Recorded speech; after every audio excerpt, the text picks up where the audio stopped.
Hey guys, kreezxil here, and take you through the steps of how to make a server from a pack. I just imported Steinkraft RPG into my GD launcher, which is right here, and we're going to turn it into a server. So the first thing the instructions say is to create a folder somewhere that will be the server folder. So downloads folder is just as good as any other folder. Create the folder there. Let's call it server, just for simplicity. Okay, so now it says open the pack folder. That means here's all the packs in your pack launcher, Curse launcher, GDL, Koala launcher. GDL is Gorilla Devs launcher at gdevs.io. Okay, so I'm going to right click on the profile and I'm going to choose open folder. That's what it means by open the pack folder. Fresh installs are great because open the pack folder, opened. Select everything in the pack folder, okay.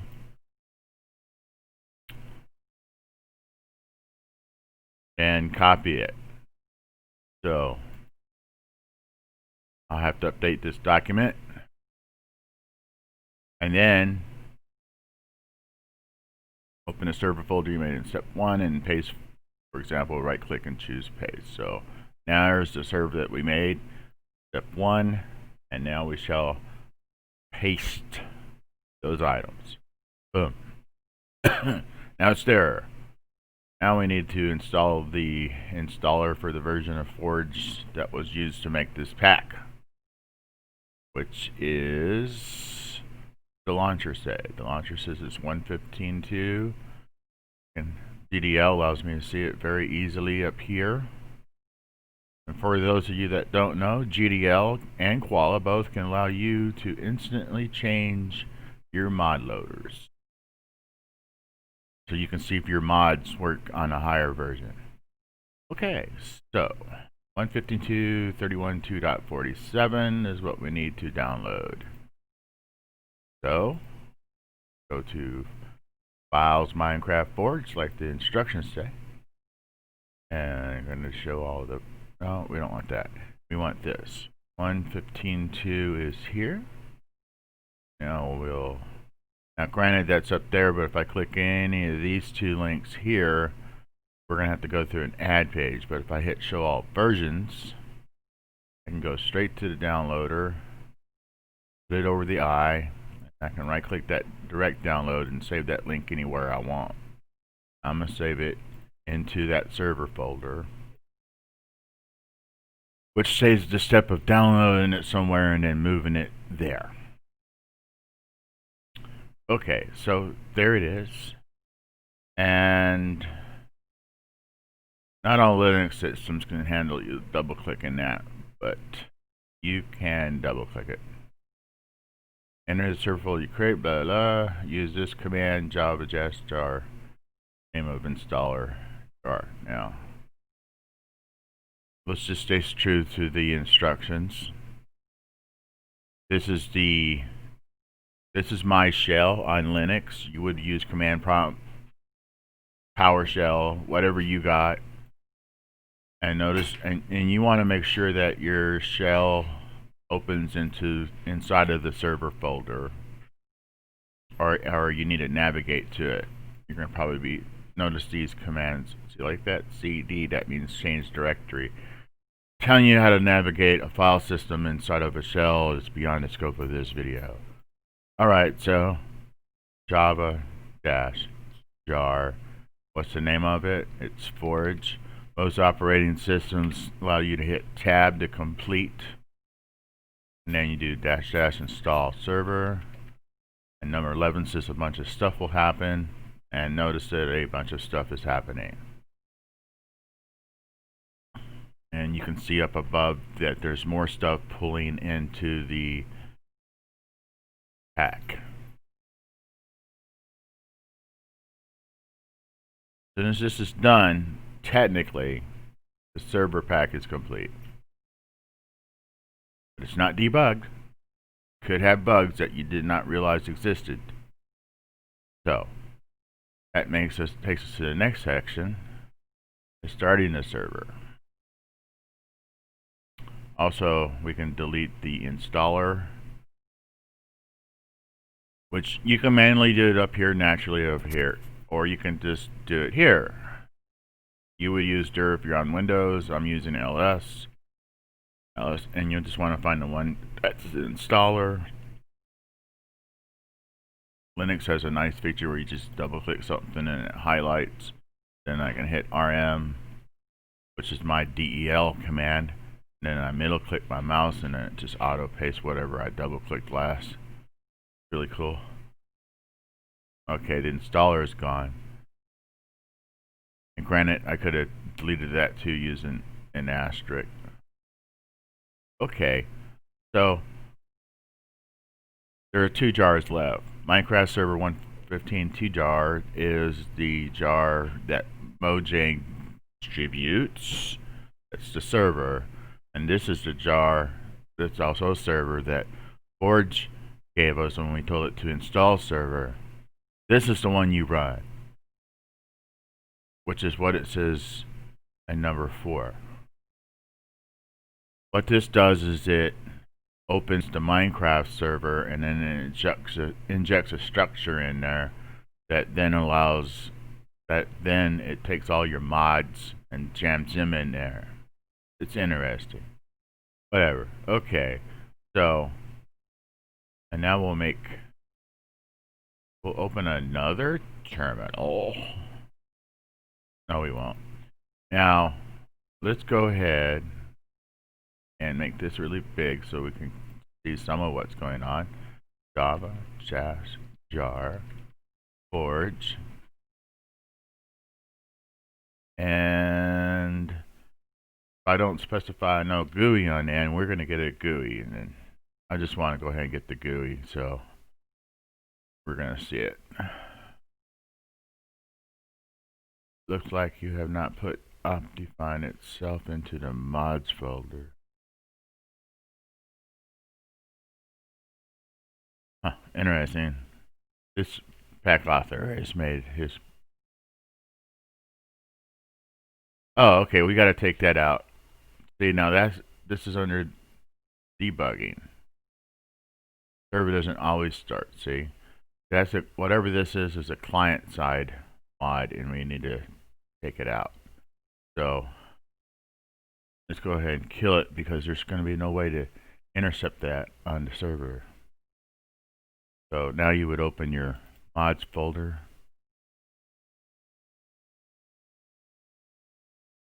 And you want to remove everything from the mods folder that you know is client side. Now sounds tend to be universal.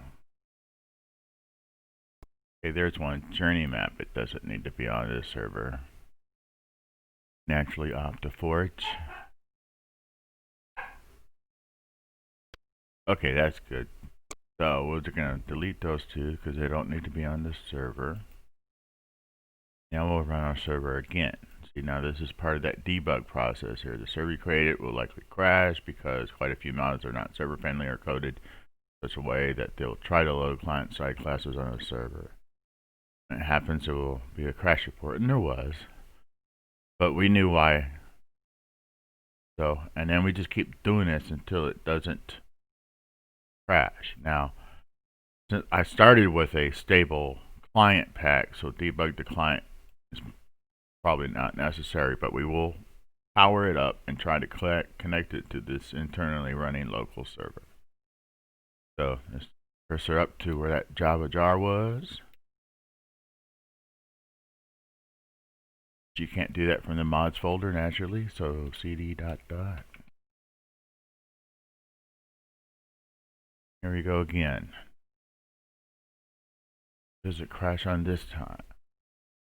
I mean, wasn't a crash last time. Failed to load the EULA. Right, the server packs need to come with a EULA text. Now when it says failed to load, it also creates the EULA text. I'm going to use Nano, which is my DOS level, my shell level text editor. You will have something else like Notepad++ or what have you. And we just change the false to true. X Run it again.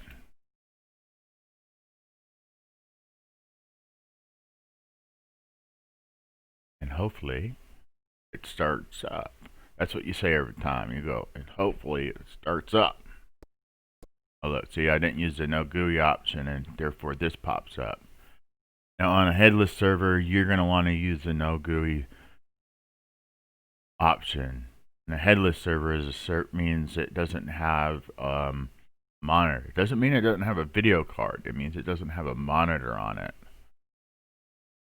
And so unless you're remoted in with a remote interface, there's going to be nobody there to click or manage this graphic window. So you have to use the no GUI option, and all your management will be through the terminal.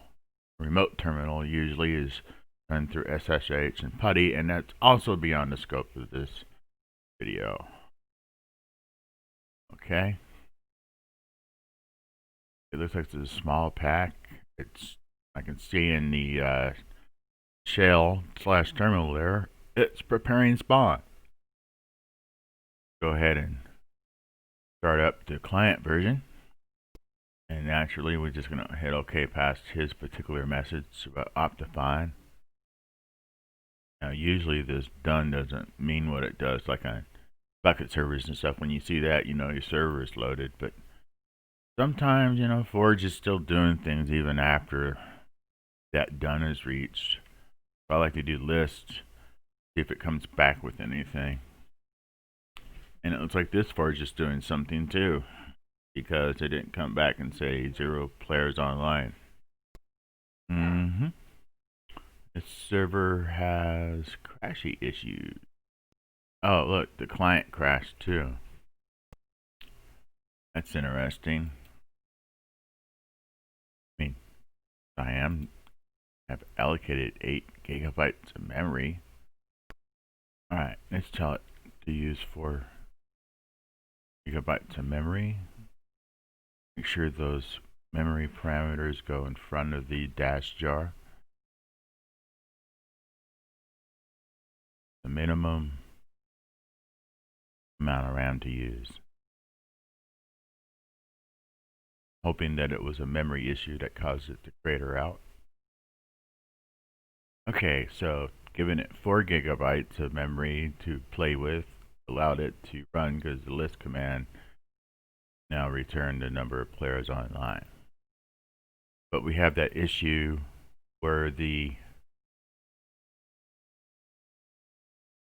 client crashed, so you would open the folder and you would go to the crash reports, double click that to open it in your text editor, and I can see here it's an NPE in Natural Slabs mod, and looking at the mods for that, there's no update for Natural Slabs mod. So that means that you gotta remove it from the client or downgrade it.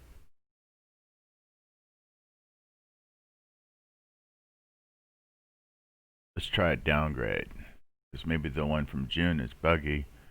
And that's also disconcerting that there's a bug and he hasn't updated it past June. It's like he's probably abandoned 1.15.2 is likely case.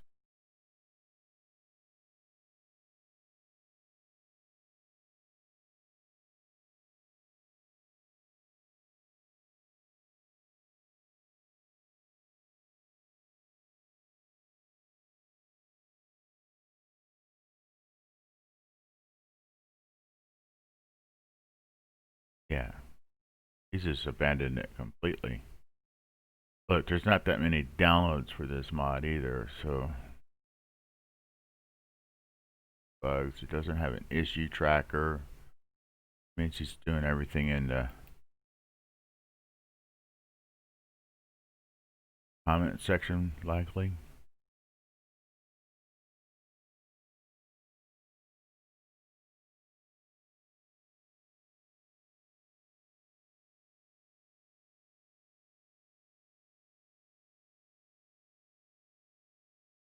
Look, it's a bad mod to have on a server.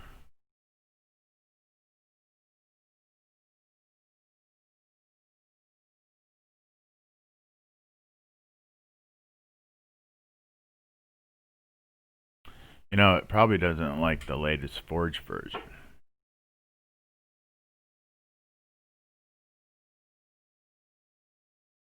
So that makes it a bad fit, so we can ship it disabled.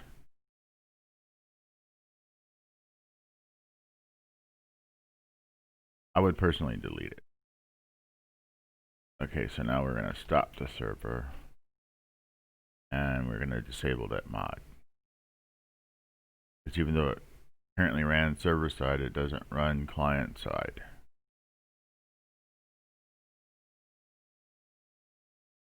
Oh, you didn't. Get back here. Delete mod. Or click on it up there. Take your. Don't need it on the server if you can't run it on the client. Now let's use a no GUI option this time. That way we don't get the window pop up. Everything stays nicely in that terminal window. It looks like this is booting up nicely. Alright, we now have a client that is ready to connect to its server.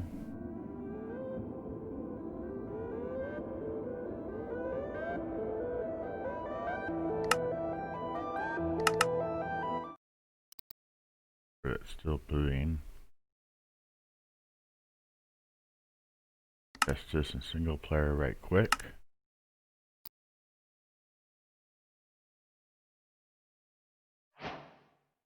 Oh, I think this kind of crashed. Let's read the natural there. I removed the world when you had something that was adding world gen to it.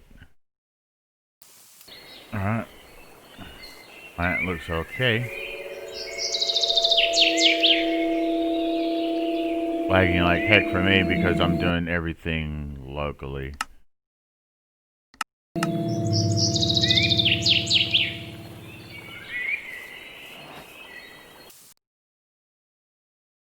Like we're getting somewhere.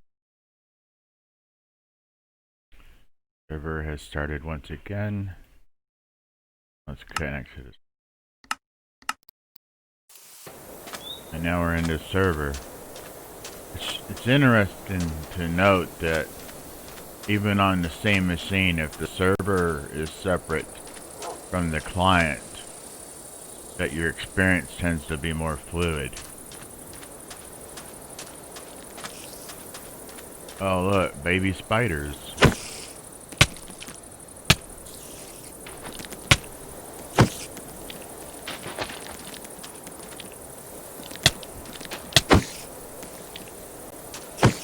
Baby spiders with a lot of hit points.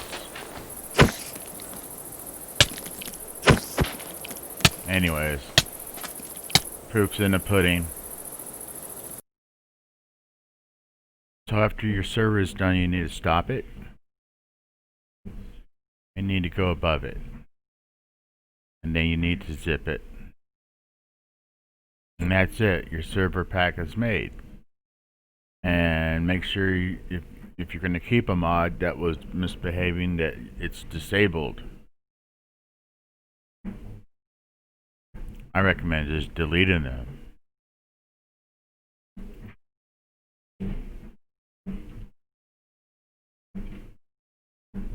I disabled it.